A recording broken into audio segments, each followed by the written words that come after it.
Hello, and welcome to animatedteeth.com and our page that covers the subject of stitches, like those placed by a dentist as part of the tooth extraction procedure. In this video we cover details like, when are stitches needed? What purposes do they serve? When aren't they needed? What are the disadvantages associated with placing them? We also explain sutures that dissolve away and how long that takes.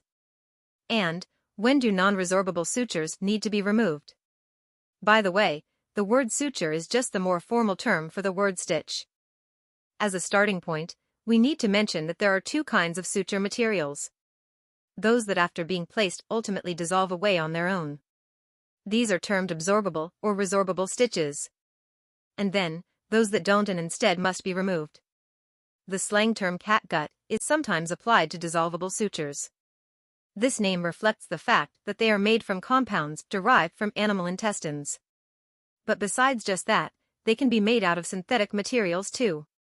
All of these options, natural and synthetic, vary in the length of time it takes before they start to break down. Untreated gut sutures start to weaken the fastest, on the order of 8 days or so. Chemically treated gut takes almost twice as long. Some synthetic resorbables can provide service for almost a month. When placed following a tooth extraction, stitch strength is usually needed for about a week, so your dentist will choose accordingly.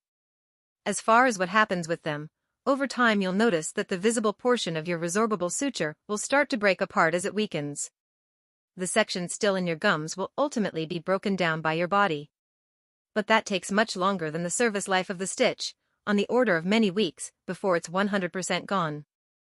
As an alternative to dissolving stitches, your dentist may choose to place non-resorbable ones.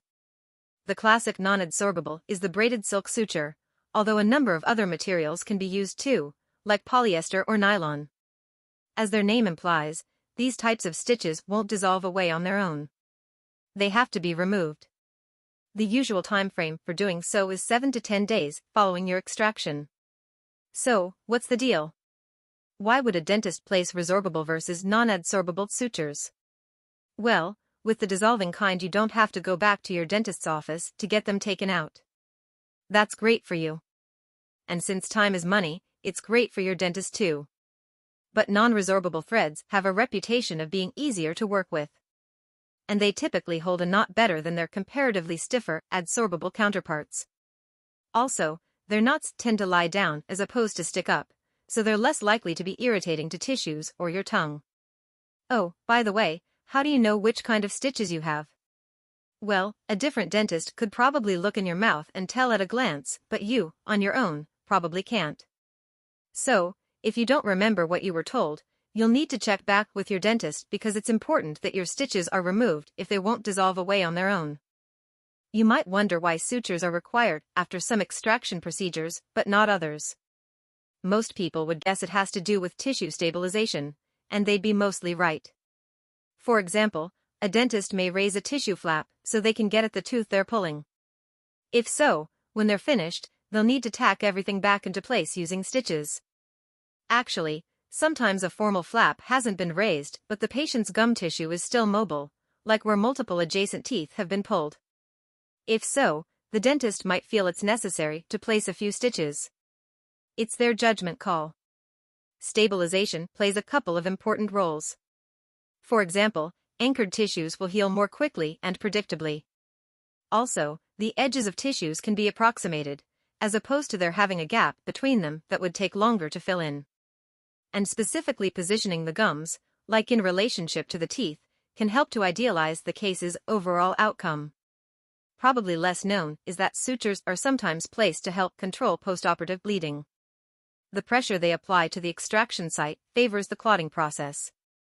Now that you know about the benefits that stitches provide, you might be surprised to learn that there's a downside to them too. Your body identifies suture material as a foreign body, meaning something that shouldn't be there. And as such, a response is mounted. So, technically speaking, the presence of stitches interferes with, and therefore to some minor extent slows down, the healing process. When stitches are needed, those benefits far outweigh this downside. But if they're not, you're technically better off without them.